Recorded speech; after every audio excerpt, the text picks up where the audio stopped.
बिस्मिल्लाहिर्रहमानिर्रहीम। अस्सलाम वालेकुम। डिजिटल लॉजिक एंड डिज़ाइन के कोर्स में आज जो हम करेंगे वो है sum of product truth table conversion. Sum of product को हम पहले डिस्कस कर चुके हैं और इसमें फिर हम standard to canonical form conversion को भी हम कर चुके हैं। अब हम इसमें करेंगे कि हम इसका ट्रुथ टेबल कैसे इम्प्लीमेंट करेंगे। तो उसके लिए हमें एक स्टैंडर्ड इक्वेशन को लेना होगा और उस हमें स्टैंडर्ड इक्वेशन गिवन होगा, ठीक है। और अगर वो स्टैंडर्ड फॉर्म में इक्वेशन गिवन है तो हम उसको कैनोनिकल फॉर्म में कन्वर्ट करेंगे, और अगर कैनोनिकल फॉर्म में ऑलरेडी गिवन है तो उसके कन्वर्जन की ज़रूरत नहीं होगी। अगर मैं इसमें साथ साथ स्टैंडर्ड फॉर्म से कैनोनिकल फॉर्म कन्वर्जन का भी करा दूँगी और जो है जब कैनोनिकल फॉर्म में क्वेश्चन वो सॉल्व हो जाएगा आ जाएगा तो उस एक्सप्रेशन को फिर हम ट्रुथ टेबल में कैसे जो है उसका ट्रुथ टेबल हम कैसे इम्प्लीमेंट करते हैं।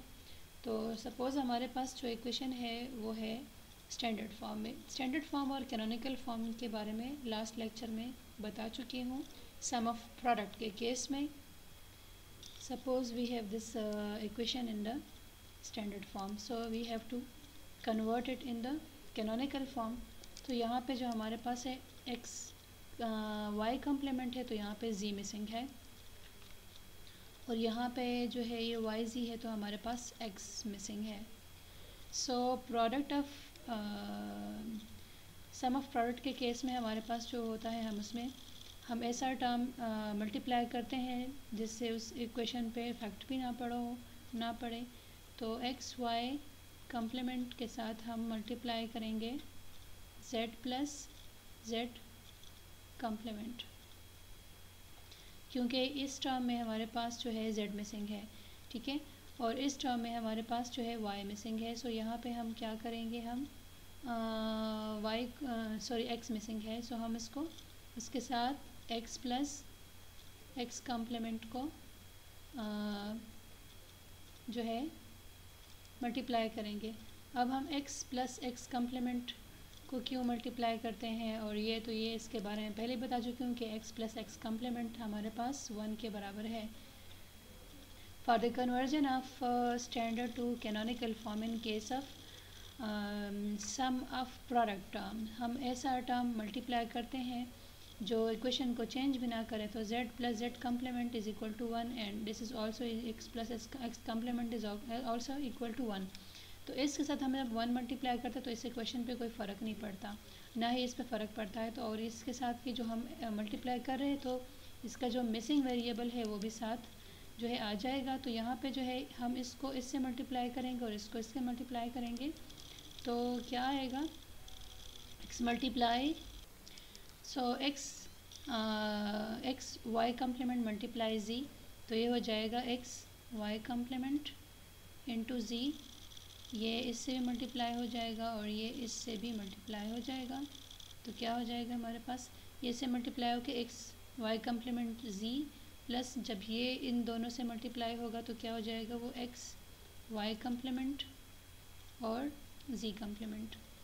एक्स वाई कम्प्लीमेंट z इससे ये आ गया और X Y complement z complement इससे ये आ गया, प्लस अब ये जो है ये दोनों जो है इससे मल्टीप्लाई होंगे और ये फिर इससे मल्टीप्लाई होंगे। सो क्या हो जाएगा, x जो है वाई जी से मल्टीप्लाई होकर हो जाएगा एक्स वाई जी, और फिर ये x कम्प्लीमेंट वाई जी से जब मल्टीप्लाई हो जाएगा तो वो हो जाएगा x कम्प्लीमेंट y और z। तो ये हमारे पास ये स्टैंडर्ड फॉर्म में है और ये इसका कैनोनिकल फॉर्म में हमने कन्वर्ट कर लिया है। अब हम इसका जो है ट्रुथ टेबल जो है ड्रॉ करेंगे, क्योंकि ये कंप्लीट इसके अकॉर्डिंग हम ट्रुथ टेबल ड्रॉ कर सकते हैं। जैसे आप लोगों को मिक्स टर्म और मिन टर्म्स का टेबल मैंने आपको लास्ट लेक्चर्स में दिखाया था और समझाया भी था। अब हम इसका जो है ट्रुथ टेबल कैसे ड्रॉ करते हैं, तो ये हमारे पास कैनोनिकल फॉर्म में आ गया है, तो इसका हम इजीली ट्रुथ टेबल इम्प्लीमेंट कर सकते हैं। तो अब देखते हैं ये वैल्यू हमारे पास जो है। अब हम ये देखते हैं जो हमारा ये जो स्टैंडर्ड फॉर्म में था और हमने इसको इधर ये कैनोनिकल फॉर्म में मैंने अभी आपको कन्वर्ट करके दिखा दिया। ठीक है, ऐसे हमने इसको कन्वर्ट कर लिया है, बस इसको ज़रा अरेंज कर लिया है। और पहले जो मैंने अभी किया था तो थोड़ा अरेंज फॉर्म में नहीं था, और यही 4 टर्म्स थे। ठीक है, तो यहाँ पे जो है एक्स कम्प्लीमेंट वाई ज़ी, एक्स कम्प्लीमेंट वाई ज़ी, तो यहाँ पे ये एक्स है, ये वही ट्रुथ टेबल है, इस तरह हम ड्रा करते हैं 0 1 0 1 0 1 0 1 0 1 0 0 1 1 0 0 1 1 0 0 1 1 4 zeros एंड 4 ones। ठीक है, तो यहाँ पे जो है हमने इसको समेशन का जो साइन क्यों लिया है, we have sum X Y Z. ठीक है, तो सम ऑफ प्रोडक्ट है। ठीक है, सम ऑफ प्रोडक्ट है तो समेशन है, तो हमने इसलिए इसके लिए इस सम ऑफ प्रोडक्ट के लिए सम का साइन यूज़ होता है विद द वेरिएबल्स, जो वेरिएबल्स यूज़ हुए हैं। तो इस सम ऑफ प्रोडक्ट टर्म्स में हमारे पास एक्स वाई ज़ी यूज़ हुआ है। अगर ए बी सी है तो हम ए बी सी लिखेंगे, एक्स वाई ज़ी है तो एक्स वाई ज़ी लिखेंगे। ए बी सी डी है, फोर वेरिएबल्स है तो 4 वेरिएबल्स लिखेंगे। यहाँ पे 3 यूज़ है, यहाँ से नज़र आ रहा है कि हमारे पास ये एक्स वाई इधर है और ये वाई ज़ी है। So we have to complete this term by to convert the canonical form. तो हमारे पास एक्स वाई ज़ी है इसमें।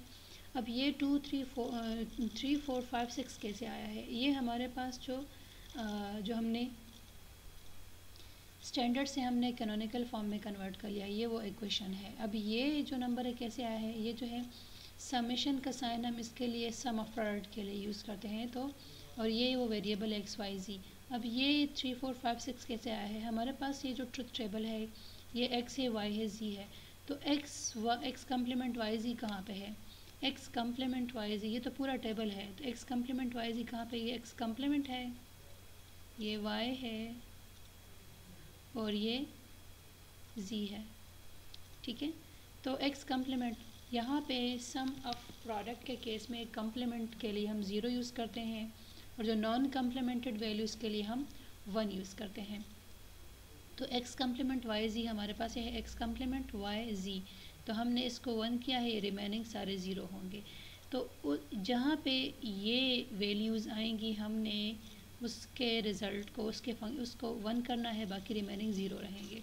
तो ये फर्स्ट तो हमारे पास यहाँ पे आ गया, एक्स कम्प्लीमेंट हो गया, ये वाई हो गया और ये ज़ी हो गया। क्योंकि जो ये टर्म है हमने इसको इधर पे, ये बाकी 0 है, ये 1 है। ठीक है, स्टार्ट करेंगे। अब अगर हम इसको रेंडमली भी करेंगे पहले ये लिख के तो कोई बात नहीं है, तो मगर ये मैंने अरेंज कर लिया। ठीक है, अगर ये पहले हो, बस वही टर्म्स हमने 1 करने हैं, उसी टर्म के अगेंस्ट हमने फंक्शन को 1 करना है जो कि यहाँ वो मौजूद है कैनोनिकल फॉर्म में। तो ये है एक्स कम्प्लीमेंट वाई ज़ी, एक्स कम्प्लीमेंट ये है 0 1 1। तो हमारे पास एक्स कम्प्लीमेंट वाई ज़ी की जो वैल्यू है 0 1 1, दैट इज़ 1। फिर है X Y complement Z complement जो है, तो हमारे पास x Y complement Z complement कहाँ है, एक्स है, ये एक्स वाई कम्प्लीमेंट और ये ज़ी कम्प्लीमेंट, तो ये भी 1 हो गया हमारे पास।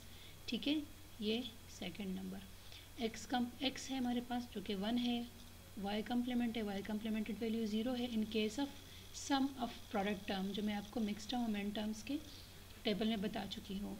सो Y complement is 0 and Z complement is 0। तो ये जगह, ये लोकेशन, ये हम कंबाइन करेंगे तो यहाँ पे हम 1 करेंगे। ठीक है, फिर मेरे पास जो नेक्स्ट है, next one X Y complement Z complement कहाँ पे है, वो है X Y complement Z complement. X ये है वाई कम्प्लीमेंट और ज़ी, एक्स वाई कम्प्लीमेंट और ज़ी, ये कहाँ पे है, X Y complement and this is Z. Okay, so X मेरे पास है तो कम्प्लीमेंटेड वैल्यू नहीं, इसलिए ये 1। तो हमने वो वैल्यू उठानी है जहाँ पे ये वैल्यू फिट हो रही है, ये वाली जो हमने स्टैंड कैनोनिकल फॉर्म में कन्वर्ट किया। ये टेबल बनाना तो आसान है, ये टेबल बनाना सिखाया है, बस फिर वहाँ पे वो 1 करने हैं फंक्शन को जहाँ पे ये वैल्यू फिट हो रही है, और ये टेबल ऑलरेडी बना होगा। ठीक है, और ये टेबल कैसे बनाते हैं भी मैंने आपको बता दिया है। सो एक्स वाई कम्प्लीमेंट ज़ी, एक्स 1, वाई कम्प्लीमेंट 0 है और इधर 1 है। सो ये है मेरे पास थर्ड वेरिएबल, थर्ड जो वैल्यू ये भी 1 हो गया। फिर मेरे पास एक्स वाई ज़ी जो लास्ट वन है, एक्स वाई ज़ी में क्या है, एक्स वाई ज़ी सारे 1 है मेरे पास। तो ये है एक्स, ये है वाई और ये है Z. Okay, X Y Z that is 1। तो मेरे पास ये 4 जो है, this one this one, this one, this one. ये जो है ये वैल्यूज़ मेरे पास टेबल में इधर मौजूद हैं, इधर मौजूद है, इधर है, इधर है, उधर है। अब ये मेरे पास किसके बराबर है? ये मेरे पास 0 के बराबर होता है, ये 1 है, ये 2 है, ये 3 है, ये 4 है, 5, 6 और 7। 0, 0, 0, 0 is the binary value of 0, 0, 0, 1 is the binary value of 1, 0, 1, 0 is the binary value of 2, 0, 1, 1 is the binary value of 3, 1, 0, 0 is the binary value of 4, 1, 0, 1 is the binary value of 5, 1, 1, 6 is the binary value of 1, 1, 0 is the binary value of 6, 1, 1, 0, and 1, 1 is the binary value of 7. सो ये क्या है मेरे पास? 3 पे 1 है मेरे पास, 4 पे 1 है मेरे पास, 5 पे 1 है मेरे पास और 7 पे 1 है मेरे पास। तो इसलिए 3 मेरे पास 1 है, दिस वन 4 1 है, 5 1 है और 7 1 है। 3 4 5 7 ये जो है दिस वन, ये पूरा आप देख रहे हैं। 3 पे 1 है, 4 पे 1 है, 5 पे 1 है और 7 पे 1 है। तो इसलिए ये हमने यहाँ पे लिखा है सम ऑफ प्रोडक्ट टर्म। तो यहाँ पे जो है एक्स वाई जी हमारे पास वो वेरिएबल्स है जो इस इक्वेशन में यूज़ हुए हैं, और फिर हमने ब्रैकेट में वो लिखे हैं जहाँ पे हमारे पास फंक्शन 1 है, और ये वैल्यूज़ जो हैं these values representing the value of 3 4 5 and 7, these are the values of 3 4 5 7 in case of sum of product term having the variable of x y z। अगर हम ABC करेंगे तो ABC को हम इस तरह करेंगे, यहाँ पे हमने एक्स वाई जी लिया तो हमने एक्स वाई जी लिया। अगर ABC करेंगे तो ये A होगा, ये B होगा, ये C होगा। अगर हम 4 टर्म्स यूज़ करेंगे तो WXYZ होगा और फिर वो 4 टर्म होंगे। तो ये तो 3 टर्म्स हैं, तो ये हमने टेबल 8 एलिमेंट्स का बनाया है 2 पावर 8, क्योंकि जितने भी हमारे पास वेरिएबल्स होते हैं तो 2 पावर नंबर ऑफ वेरिएबल्स, यहाँ पे 3 वेरिएबल्स है तो 2 पावर 3 इक्वल टू 8, हमारे पास वो 8 के बराबर है। तो इस टेबल में हमारे पास 8 एलिमेंट्स हैं। अगर WXYZ हो 4 एलिमेंट्स हो तो फिर ये 16 का टेबल बनेगा, और फिर ये भी उस लिहाज से डिफरेंट होगा। मगर यहाँ पे स्टैंडर्ड फॉर्म में आप देख रहे हैं कि हमारे पास सिर्फ एक्स वाई और जी गिवन है, कोई और वेरिएबल नहीं given. It mean we have to complete the variable of X Y Z. Okay, तो यहाँ पे ये चीज़ आपको आई होप समझ आ गई होगी। और ये these are the variables involve in the equation in the standard form and also in the canonical form, and this is the representation of here। तो यहाँ पे function value कहाँ पे 1 है, so we will write it here, and this is the value in the truth table here। okay, I hope यहाँ तक आप लोगों को समझ आ गया होगा।